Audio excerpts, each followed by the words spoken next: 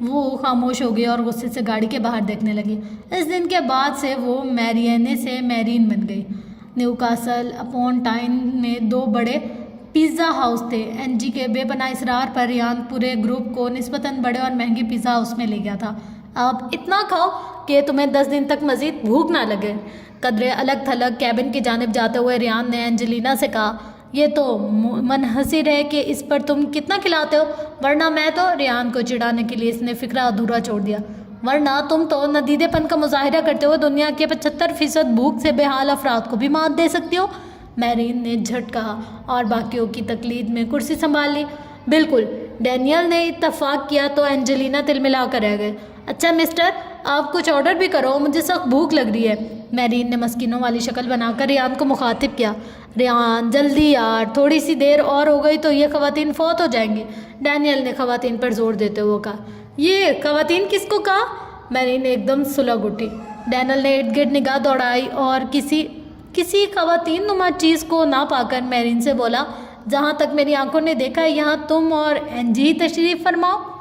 ایک تو یہ ہے کہ گناہ گاروں کا کوئی اعتبار نہیں، اور دوسرا یہ کہ میں صرف 16 سال کی ہوں اور ریان نے میرین کی بات کاٹ دی، اور ابھی فیڈر میں دودھ پیتی ہوں۔ ہاں ایڈیٹ۔ میرین نے اپنا ہینڈ بیگ ریان کے شانے پر مارا۔ میں تم سے بڑی ہوں، میرا ادب کیا کرو۔ جی ہاں، مگر اس ایک دن کے بڑے پن کا فائدہ نہ اٹھاؤ، وہ تڑپ کر بولا۔ تھوڑی دیر کے لیے سیز فائر کر کے ذرا ادھر ادھر متوجہ ہو جاؤ اور آرڈر کرو۔ ریان نے سب کی توجہ ویٹر کی جانب مبذول کی تو میرین نے جھٹ مینیو کارڈ اٹھا لیا، مگر اینجلینا نے فوراً وہ کارڈ اس کے ہاتھ سے لے کر میز پر رکھ دیا۔ 10 منٹ تک تم مینیو پڑھتی رہتی ہو اور اینڈ پر آرڈر ہمیشہ اٹیلین کوشن ہی ہوتا ہے، اس لیے بہتر ہے کہ تم یہ جاب میرے حوالے کر دو۔ میرین قدر جھم کر مسکرا دی۔ اینجلینا نے لمبا چوڑا آرڈر نوٹ کرایا۔ ریان نے اپنے ساتھ ساتھ میرین کا بھی متوقع آرڈر نوٹ کرا دیا۔ وہ ہمیشہ کی طرح آج بھی پالک پنیر والا پیزا کا آرڈر دے رہا تھا۔ اب جی بھر کے کھانا، ریان نے اینجلینا کو چڑھانے والے انداز میں کہا۔ اچھا، مستقبل کے آرتھوپیڈک ڈاکٹر، اور سناؤ واٹس ایپ؟ ریان اب میرین سے مخاطب تھا۔ فی الحال تو تمہاری جیب خالی ہونے کے علاوہ کوئی نئی نیوز نہیں ہے، وہ کچھ ترس کھانے والے انداز میں بولی۔ میری جیب کی فکر مت کرو، وہ ہنسا۔ ڈیڈ زندہ باد، کتنے اچھے ہیں عظیم انکل، اینجلی پور ستائش انداز میں بولی۔ چاہے ان کا بیٹا بدتمیز اور فضول خرچی کی انتہا کر دے، مگر وہ پیسے ضرور بھجوائیں گے۔ مجھ جیسا کفایت شعار اور سوچ سمجھ کر خرچ کرنے والا بیٹا ان کا کوئی بھی نہیں ہے، وہ گردن اکڑا کر بولا۔ ویسے یہ بات تو ٹھیک ہے، میرین نے اتفاق کیا، تم علی سے کم شاہ خرچ ہو۔ علی کا تو ذکر ہی نہ کرو، ریان نے دفتن کانوں کو ہاتھ لگایا۔ وہ ڈیڈ سے مجھ سے 4 ٹائمز زیادہ پاکٹ منی مہینے میں 3 بار لیتا ہے۔ تم دونوں بہت ڈیفرنٹ ہو، میرین کہہ رہی تھی۔ علی اور تم لاسٹ ایئر جب میں ڈیڈی کے ساتھ DC گئی تھی تو علی سے ملی تھی، وہ کافی فلرٹ ٹائپ کا لڑکا ہے، مگر تمہاری تو میں نے آج تک کوئی گرل فرینڈ نہیں دیکھی۔ تعریف کر رہی ہو تو شکریہ، نہیں کر رہی تو میں بتاتا چلوں کہ لڑکیاں سر کا درد ہوتی ہیں، ان سے ریلیشن شپ رکھنا کنویں میں چھلانگ لگانے سے بدتر ہوتا ہے۔ تمہیں تو خیر سے ہر اچھی لڑکی بری لگتی ہے، میرین نے اپنی صنفی عزت افزائی پر ناک چڑھا کر کہا۔ لڑکیوں کے علاوہ کسی چیز کو جناب اچھا کہہ رہی ہے؟ ریان کو میرین کو چھیڑنے کے میں بے حد مزہ آتا تھا۔ تمہیں جیوگرافی بری لگتی ہے اور تمہیں کرکٹ بری لگتی ہے، میرین نے 2 ٹوک لہجے میں کہا۔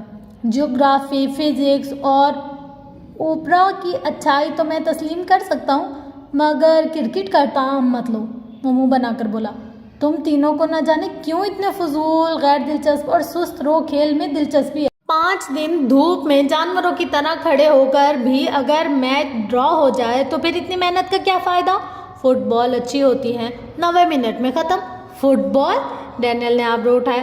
یار it's boring, damn it, football is not boring, football میں کوئی بھی پلس پوائنٹ نہیں ہے، ڈینیل بولا۔ پاگلوں کی طرح 22 کھلاڑی ایک گیند کے پیچھے بھاگتے رہتے ہیں، عجیب سی تیزی اور افراتفری ہے۔ کرکٹ بہتر ہے، آرام و سکون سے دیکھی تو جاتی ہے، فٹ بال دیکھ کر تو مجھے سانس چڑھ جاتی ہے۔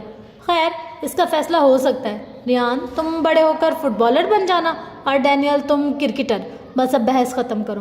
میرین سمیت تمام افراد پیزا لانے والے ویٹر کی جانب متوجہ ہو گئے تھے، یہ جانے بغیر ہی کہ تقدیر نے میرین کے الفاظ میں اپنی مرضی سے رد و بدل کر دی تھی۔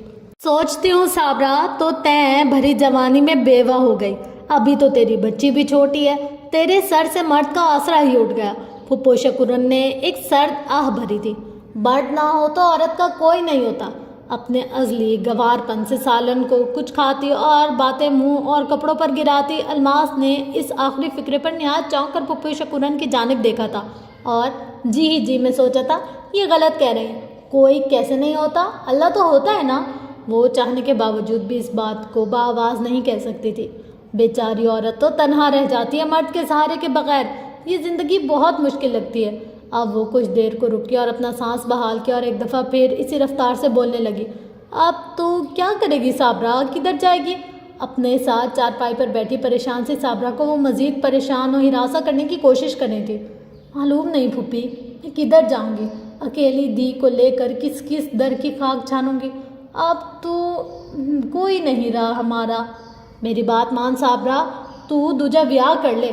اس بات پر صابرہ کرنٹ کھا کر پیچھے ہٹی، اس کی آنکھوں میں بلا کی حیرت تھی۔ پھوپھی، وہ بمشکل بول پائی، تو ایسا نہ کہہ۔ ارے صابرہ مجھے بتا کیا برا یہ دوجے بیاہ میں؟ اور پھپھو شکورن نے اگلے آدھے گھنٹے میں 2500 دلائل اور مختلف احادیث کا حوالہ دے ڈالا۔ اپنی تقریر کے اختتام پر پھپھی شکورن نے قدرے دھیمی آواز میں کہا، وہ فضل دین ہے نا، وہ اپنا ساجد کا سالہ، ساجد کباڑی کا فضلو؟ صابرہ نے کچھ حیران سی ہو کر ذہن پر زور ڈالا۔ ہاں وہی، وہ دراصل شادی کرنا چاہتا ہے، اس نے پیغام بھیجا ہے تو میں ادھر تیرے پاس آئی ہوں، وہ رازدارانہ لہجے میں بتانے لگی تو صابرہ ہکا بکا اس کا چہرہ دیکھنے لگی۔ مگر پھپھو وہ تو نشہ کرتا ہے، وہ من آئی۔ تو کون سی کماری دوشیز ہے؟ تو بھی تو بیوہ ہے نا۔ پھر وہ قدرے ملائمت سے گویا ہوئی، پہلے کرتا تھا نشہ، ابھی لت چھوڑ دی ہے، اب تو وہ کاروبار کرنے لگا۔ اس طرح کی اور درجنوں باتیں صابرہ کے کان میں بھر کر اپنا ٹوپی والا برقع سنبھالتی اس سیلن زدہ اور خستہ حال گھر سے وہ چلی گئی۔ صابرہ نے ان کی باتوں کو بظاہر کوئی اہمیت نہ دی، مگر اگلے روز، اس سے اگلے روز اور پھر 2 ہفتے تک تقریباً ہر روز جب پھپھی شکورن ان کے گھر آ کر بیٹھ جاتی اور دھیرے دھیرے دنیا کی اونچ نیچ سمجھانے لگتی تو صابرہ قدرے بے بس سی دکھائی دیتی تھی۔ الماس اپنی ماں کی کیفیت سے بے نیاز کھیل کود میں مگن رہتی تھی۔ رانیہ کے دیے گئے 5000 میں وہ لوگ قریباً 4 ماہ گزار رہے تھے اور اب پچھلے 11 ماہ سے صابرہ کی سلائی کڑھائی گھر چلانے کا سبب بن رہی تھی۔ الماس خوش تھی کیونکہ اسے بھوک اور بدحالی کا سامنا نہیں کرنا پڑ رہا تھا، اسے اسکول نہیں جانا پڑتا تھا، وہ آزادی کے ساتھ گلی میں اپنے جیسے اجڑ اور گنوار بچوں کے ساتھ کھیل سکتی تھی۔ اس کے تن پر کپڑا چاہے جتنا بھی میلا صحیح موجود تھا اور پیٹ میں روٹی تھی، وہ اس سے زیادہ کی تمنا بھی نہیں کرتی تھی، مگر چند خواہشات سورج کی پہلی کرن کی مانند وجود میں پھوٹتی رہتی تھی۔ 1-2 اچھے جوڑے اور زیورات پہننے کی امنگ اس کے دل میں اس کے ساتھ پروان چڑھ رہی تھی۔ انیا کے بھائی کی تصویر بھی اس کے ان کپڑوں کے پیچھے چھپی ہوئی تھی۔ بھوری آنکھوں والا مسکراتا ہوا وہ لڑکا اس نفیس سی ڈارک اور لائٹ بلو داریوں والی شرٹ میں بہت اچھا لگ رہا تھا۔ اس کی شرٹ اتنی پیاری تھی کہ الماس اکثر تکیے کے غلافوں میں چھپائی گئی وہ تصویر نکال کر گھنٹوں تکتی رہتی تھی۔ اس کے لیے دن رات ویسے ہی گزر رہے تھے جیسے ہمیشہ گزرتے تھے، مگر صابرہ ایک نئی مشکل کا شکار ہو چکی تھی۔ اپنی اسی مشکل کو حل کرنے کے لیے اس نے ایک روز الماس سے بات کی۔ الماس، وہ جو پھپھی شکورن ہے نا، وہ میرے لیے ایک رشتہ لائی ہے۔ نہایت جھجکتے ہوئے اس نے بات کا آغاز کیا۔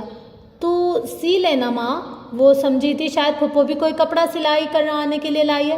الماس، وہ میرے لیے رشتہ لائی ہے۔ ہیں؟ الماس ہکا بکا سی اس کا چہرہ دیکھ رہی تھی۔